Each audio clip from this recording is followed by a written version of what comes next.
ओम शांति। आज 10 नवंबर 2025 की बाबा की साकार मुरली है। मुरली के महावाक्य है, मीठे बच्चे, तन मन धन अथवा मनसा वाचा कर्मना ऐसी सर्विस करो जो 21 जन्मों का बाप से एवजा मिले, परंतु सर्विस में कभी आपस में अनबनी नहीं होनी चाहिए। प्रश्न है, ड्रामा अनुसार बाबा जो सर्विस करा रहे हैं उसमें और तीव्रता लाने की विधि क्या है? उत्तर है, आपस में एक मत हो, कभी कोई खिटखिट न हो। अगर खिटखिट होगी तो सर्विस क्या करेंगे? इसलिए आपस में मिलकर संगठन बनाए राय करो, एक दो के मददगार बनो। बाबा तो मददगार है ही, परंतु हिम्मते बच्चे मददे बाप, इसके अर्थों को यथार्थ समझकर बड़े कार्य में मददगार बनो। ओम शांति। मीठे मीठे बच्चे यहाँ आते हैं रूहानी बाप के पास रिफ्रेश होने।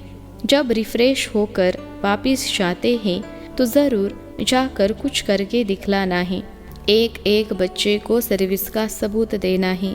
जैसे कोई बच्चे कहते हैं हमारी सेंटर खोलने की दिल है, गावड़ों में भी सर्विस करते हैं ना। तो बच्चों को सदैव यह ख्याल रहना चाहिए कि हम मनसा वाचा कर्मना तन मन धन से ऐसी सर्विस करें जो भविष्य 21 जन्मों का एवजा बाप से मिले। यही होना है। हम कुछ करते हैं, कोई को ज्ञान देते हैं, सारा दिन यह ख्यालात आने चाहिए। बल सेंटर खोले, परंतु घर में स्त्री पुरुष के अनबनी नहीं होनी चाहिए, कोई घमसान नहीं चाहिए। सन्यासी लोग घर के घमसान से निकल जाते हैं, डोंट केयर कर चले जाते हैं, फिर गवर्नमेंट उनको रोकती है क्या? वह तो सिर्फ पुरुष निकलते हैं। अभी कोई माताएं निकलती हैं जिनका कोई धनी धोनी नहीं होता या वैराग्य आ जाता है, उनको भी वो सन्यासी पुरुष लोग बैठ सिखलाते हैं, उन द्वारा अपना धंधा करते हैं। पैसे आदि सारे उनके पास रहते हैं। वास्तव में घर बार छोड़ा तो फिर पैसे रखने की दरकार नहीं रहती। तो अब बाप तुम बच्चों को समझा रहे हैं, हर एक की बुद्धि में आना चाहिए, हमको बाप का परिचय देना है। मनुष्य तो कुछ नहीं जानते, वे समझ हैं। तुम बच्चों के लिए बाप का फरमान है, मीठे मीठे बच्चों, तुम अपने को आत्मा समझो, सिर्फ पंडित नहीं बनना है, अपना भी कल्याण करना है, याद से सतो प्रधान बनना है, बहुत पुरुषार्थ करना है, नहीं तो बहुत पछताना पड़ेगा। कहते हैं बाबा हम घड़ी घड़ी भूल जाते हैं, संकल्प आ जाते हैं। बाबा कहते हैं वह तो आएंगे ही, तुमको बाप के याद में रहे सतो प्रधान बनना है। आत्मा जो अपवित्र है उनको परमपिता परमात्मा को ही याद कर पवित्र बनना है। बाप ही बच्चों को डायरेक्शन देते हैं, हे फरमान बरदार बच्चों, तुमको फरमान करता हूँ, मुझे याद करो तो तुम्हारे पाप कटेंगे। पहली बात ही यह सुनाओ कि निराकार शिव बाबा कहते हैं मुझे याद करो, मैं पतित पावन हूँ, मेरी याद से ही विकर्म विनाश होंगे और कोई उपाय नहीं, न कोई बता सकते हैं। ढेर के ढेर सन्यासी आदि हैं, निमंत्रण देते हैं योग कॉन्फ्रेंस में आकर शामिल हो। अब उनके हठ योग से किसका कल्याण तो होना नहीं है। ढेर योग आश्रम हैं जिनको इस योग बल का बिल्कुल पता ही नहीं है, बाप को ही नहीं जानते। बेहद का बाप ही आकर सच्चा योग सिखलाते हैं। बाप तुम बच्चों को आप समान बनाते हैं। जैसे मैं निराकार हूँ, टेम्पररी इस तन में आया हूँ। भाग्यशाली रथ तो ज़रूर मनुष्य का होगा, बैल को तो नहीं कहेंगे। बाकी कोई घोड़े गाड़ी आदि की बात नहीं है, न लड़ाई की कोई बात है।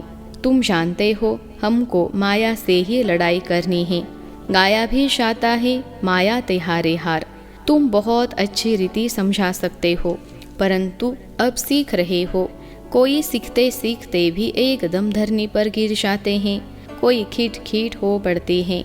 दो बहनों की भी आपस में नहीं बनती, लून पानी हो जाते हैं। तुम्हारी आपस में कोई भी खीट नहीं होनी चाहिए। खीट होगी तो बाप कहेंगे यह क्या सर्विस करेंगे। बहुत अच्छे का भी ऐसा हाल हो जाता है। अभी माला बनाई जाए तो कहेंगे डिफेक्टेड माला है, इसमें अजून एक अवगुण है। ड्रामा प्लान अनुसार बाबा सर्विस भी कराते रहते हैं, डायरेक्शन देते रहते हैं।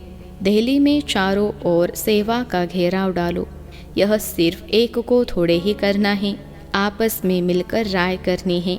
सब एक मत होने चाहिए। बाबा एक है, परंतु मददगार बच्चों बिगर काम थोड़े ही करेंगे। तुम सेंटर्स खोलते हो, मत लेते हो। बाबा पूछते हैं, मदद करने वाले हो? कहते हैं, हाँ बाबा। अगर मदद देने वाले नहीं होंगे तो कुछ कर नहीं सकेंगे। घर में भी मित्र संबंधी आदि आते हैं ना, भल गाली दे, वह तुमको काटते रहेंगे, तुम्हें उसकी परवाह नहीं करनी है। तुम बच्चों को आपस में बैठकर राय करनी चाहिए। जैसे सेंटर्स खोलते हैं तो भी सब मिलकर लिखते हैं, बाबा हम ब्राह्मणी की राय से यह काम करते हैं। सिंधी भाषा में कहते हैं बत 12, यानी एक के साथ 2 मिलने से 12 हो जाते। 12 होंगे तो और ही अच्छी राय निकलेगी। कहाँ एक दो से राय नहीं लेते हैं। अब ऐसे कोई काम हो सकता है क्या? बाबा कहेंगे, जब तक तुम्हारा आपस में संगठन ही नहीं तो तुम इतना बड़ा कार्य कैसे कर सकेंगे? छोटी दुकान बड़ी दुकान भी होती है ना, आपस में मिलकर संगठन करते हैं। ऐसे कोई नहीं कहते बाबा आप मदद करो, पहले तो मददगार बनाने चाहिए। फिर बाबा कहते हैं हिम्मते बच्चे मददे बाप, पहले तो अपने मददगार बनाओ। बाबा हम इतना करते हैं, बाकी आप मदद दो। ऐसे नहीं, पहले आप मदद करो। हिम्मते मर्दा, उनका भी अर्थ नहीं समझते। पहले तो बच्चों की हिम्मत चाहिए। कौन कौन क्या मदद देते हैं? पोता मिल सारा लिखेंगे, फलाने यह मदद देते हैं, कायदे सिर लिख कर देंगे। बाकी ऐसे थोड़े ही एक एक कहेंगे हम सेंटर खोलते हैं, मदद दो। ऐसे तो बाबा नहीं खोल सकता है क्या? लेकिन ऐसे तो हो नहीं सकता। कमेटी को आपस में मिलना होता है। तुम्हारे में भी नंबरवार है ना। कोई तो बिल्कुल कुछ भी नहीं समझते, कोई बहुत हर्षित होते रहते हैं। बाबा तो समझते हैं इस ज्ञान में बहुत खुशी रहनी चाहिए। एक ही बाप टीचर गुरु मिलता है तो खुशी होनी चाहिए ना। दुनिया में यह बातें कोई नहीं जानते। शु बाबा ही ज्ञान सागर पतित पावन सर्व का सदगति दाता है। सबका फादर भी एक है, यह और कोई की बुद्धि में नहीं है। अभी तुम बच्चे जानते हो वही नॉलेजफुल लिबरेटर गाइड है, तो बाप की मत पर चलना पड़े। आपस में मिलकर राय करनी है, खर्चा करना है। एक की मत पर तो नहीं चल सकते। मददगार सब चाहिए, यह भी बुद्धि चाहिए। तुम बच्चों को घर घर में मैसेज देना है, पूछते हैं शादी में निमंत्रण मिलते हैं, जाए? बाबा कहते हैं क्यों नहीं, जाओ, जाकर अपनी सर्विस करो, बहुतों का कल्याण करो। भाषण भी कर सकते हो, मौत सामने खड़ा है।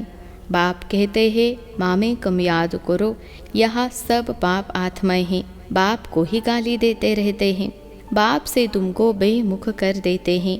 गायन भी है विनाश काले विपरीत बुद्धि। किसने कहा? बाप ने खुद कहा है, मेरे से प्रीत बुद्धि नहीं है, विनाश काले विपरीत बुद्धि है। मुझे जानते ही नहीं। जिनकी प्रीत बुद्धि है, जो मुझे याद करते हैं वही विजय पाएंगे। भल प्रीत है परंतु याद नहीं करते हैं तो भी कम पद पा लेंगे। बाप बच्चों को डायरेक्शन देते हैं। मूल बात सबको मैसेज देना है। बाप को याद करो तो पावन बन, पावन दुनिया का मालिक बनो। ड्रामा अनुसार बाबा को लेना भी बूढ़ा शरीर पड़ता है। वानप्रस्थ में प्रवेश करते हैं। मनुष्य वानप्रस्थ अवस्था में ही भगवान से मिलने के लिए मेहनत करते हैं। भक्ति में तो समझते हैं जप तप आदि करना, यह सब भगवान से मिलने के रास्ते हैं। कब मिलेगा वह कुछ पता नहीं। जन्म जन्मांतर भक्ति करते आए हैं, भगवान तो कोई को मिलता ही नहीं। यह नहीं समझते बाबा आएंगे ही तब जब पुरानी दुनिया को नया बनाना होगा। रचयिता बाप ही हैं।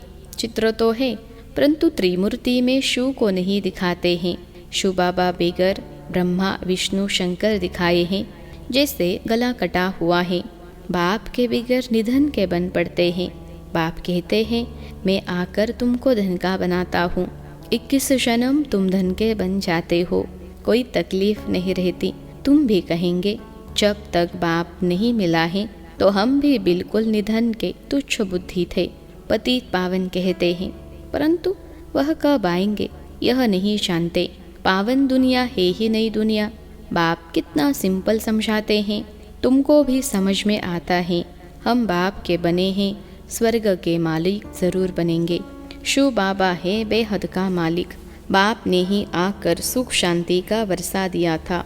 सतयुग में सुख था, बाकी सब आत्माएं शांति धाम में थी। अभी इन बातों को तुम समझते हो। शिव बाबा क्यों आया होगा? जरूर नई दुनिया रचने, पतित को पावन बनाने आए होंगे। ऊंच कार्य किया होगा। मनुष्य बिल्कुल घोर अंधियारे में है। बाप कहते हैं यह भी ड्रामा में नोंद है। तुम बच्चों को बाप बैठ जगाते हैं। तुमको अब इस सारे ड्रामा का पता है, कैसे नई दुनिया फिर पुरानी होती है। बाप कहते हैं और सब कुछ छोड़ एक बाप को याद करो। हमको कोई से नफरत नहीं आती, यह समझाना पड़ता है। ड्रामा अनुसार माया का राज्य भी होना है। अब फिर बाप कहते हैं मीठे मीठे बच्चों, अब यह चक्र पूरा होता है। अब तुमको ईश्वरीय मत मिलती है, उस पर चलना है। अब 5 विकारों की मत पर नहीं चलना है। आधा कल्प तुम माया की मत पर चल तमो प्रधान बने हो। अब मैं तुमको सतो प्रधान बनाने आया हूँ। सतो प्रधान तमो प्रधान का यह खेल है, ग्लानि की कोई बात नहीं। कहते हैं भगवान ने यह आवागमन का नाटक ही क्यों रचा? क्यों का सवाल ही नहीं उठता। यह तो ड्रामा का चक्र है जो फिर रिपीट होता रहता है। ड्रामा अनादि है।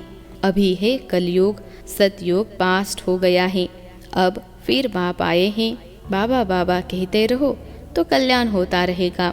बाप कहते हैं यह अति गुह्य रमणीक बातें हैं। कहते हैं शेरनी के दूध लिए सोने का बर्तन चाहिए। सोने की बुद्धि कैसे बनेगी? आत्मा में ही बुद्धि है ना। आत्मा कहती है मेरी बुद्धि अब बाबा तरफ है। मैं बाबा को बहुत याद करता हूँ। बैठे बैठे बुद्धि और तरफ चली जाती है ना। बुद्धि में धंधा दूरी याद आता रहेगा तो तुम्हारी बात जैसे सुनेंगे नहीं। मेहनत है, जितना जितना मौत नज़दीक आता जाएगा तुम याद में बहुत रहेंगे। मरने समय सब कहते हैं भगवान को याद करो। अब बाप खुद कहते हैं मुझे याद करो। तुम सबकी वानप्रस्थ अवस्था है, वापिस जाना है, इसलिए अब मुझे याद करो। दूसरी कोई बात नहीं सुनो। जन्म जन्मांतर के पापों का बोझा तुम्हारे सिर पर है। शिव बाबा कहते हैं इस समय सब अशामिल हैं। मूल बात है याद की यात्रा, जिससे तुम पावन बनेंगे। फिर आपस में प्रेम भी होना चाहिए, एक दो से राय लेनी चाहिए। बाप प्रेम का सागर है ना, तो तुम भी आपस में बहुत प्यारे होने चाहिए। देही अभिमानी बन बाप को याद करना है। भाई बहन का संबंध भी तोड़ना पड़ता है। भाई बहन से भी योग नहीं रखो, एक बाप से ही योग रखो। बाप आत्माओं को कहते हैं मुझे याद करो तो तुम्हारी विकारी दृष्टि खलास हो जाए। कर्मेंद्रियों से कोई विकर्म नहीं करना चाहिए। मनसा में तूफान जरूर आएंगे, यह बड़ी मंजिल है। बाबा कहते हैं देखो कर्मेंद्रियां धोखा देती है तो खबरदार हो जाओ। अगर उल्टा काम कर लिया तो खलास। चढ़े तो चाखे बैकुंठ का मालिक। मेहनत के सिवाय थोड़े ही कुछ होता है, बहुत मेहनत है। देह सहित देह के कोई कोई को तो बंधन नहीं है तो भी फंसे रहते हैं। बाप की श्रीमत पर नहीं चलते हैं। लाख दो है, भल बड़ा कुटुंब है तो भी बाबा कहेंगे जास्ती धंधे आदि में नहीं फंसो, वानप्रस्थी बन जाओ, खर्चा आदि कम कर लो। गरीब लोग कितना साधारण चलते हैं। अभी क्या क्या चीज़ें निकली हैं, बात मत पूछो। खर्चा ही खर्चा साहूकारों का चलता है। नहीं तो पेट को क्या चाहिए, एक पाव आटा बस। अच्छा, मीठे मीठे सिखलते बच्चों प्रति माता पिता बाप दादा का याद प्यार और गुड मॉर्निंग। रूहानी बाप की रूहानी बच्चों को नमस्ते। हम रूहानी बच्चों की सिखलते रूहानी माता पिता बाप दादा को याद प्यार, गुड मॉर्निंग और नमस्ते बाबा नमस्ते। धारणा के लिए मुख्य सार पहली पॉइंट है आपस में बहुत बहुत प्यारे बनना है, लेकिन भाई बहन से योग नहीं रखना है। कर्मेंद्रियों से कोई भी विकर्म नहीं करना है। दूसरी पॉइंट है, एक ईश्वरीय मत पर चलकर सतो प्रधान बनना है। माया की मत छोड़ देनी है। आपस में संगठन मजबूत करना है। एक दो के मददगार बनना है। आज का वरदान है, लक्ष्य के प्रमाण लक्षण के बैलेंस की कला द्वारा चढ़ती कला का अनुभव करने वाले पाप समान संपन्न भव। लक्ष्य के प्रमाण लक्षण के बैलेंस की कला द्वारा चढ़ती कला का अनुभव करने वाले बाप समान संपन्न भव। विश्लेषण है, बच्चों में विश्व कल्याण की कामना भी है तो बाप समान बनने की श्रेष्ठ इच्छा भी है, लेकिन लक्ष्य के प्रमाण जो लक्षण स्वयं को व सर्व को दिखाई दे उसमें अंतर है। इसलिए बैलेंस करने की कला अब चढ़ती कला में लाकर इस अंतर को मिटाओ। संकल्प है, लेकिन दृढ़ता संपन्न संकल्प हो तो बाप समान संपन्न बनने का वरदान प्राप्त हो जाएगा। अभी जो स्वदर्शन और परदर्शन दोनों चक्र घूमते हैं, व्यर्थ बातों के जो त्रिकालदर्शी बन जाते हो, इसका परिवर्तन कर स्वचिंतक स्वदर्शन चक्रधारी बनो। आज का स्लोगन है, सेवा का भाग्य प्राप्त होना ही सबसे बड़ा भाग्य है। सेवा का भाग्य प्राप्त होना ही सबसे बड़ा भाग्य है। अव्यक्त इशारे और शरीरी व विदेही स्थिति का अभ्यास बढ़ाओ। अभ्यास करो, देह और देह के देश को भूल और शरीरी परमधाम निवासी बन जाओ। फिर परमधाम निवासी से अव्यक्त स्थिति में स्थित हो जाओ। फिर सेवा के प्रति आवाज में आओ। सेवा करते हुए भी अपने स्वरूप की स्मृति में रहो। अपनी बुद्धि को जहाँ चाहो वहाँ 1 सेकेंड से भी कम समय में लगा लो, तब पास विद ऑनर बनेंगे। अच्छा, ओम शांति।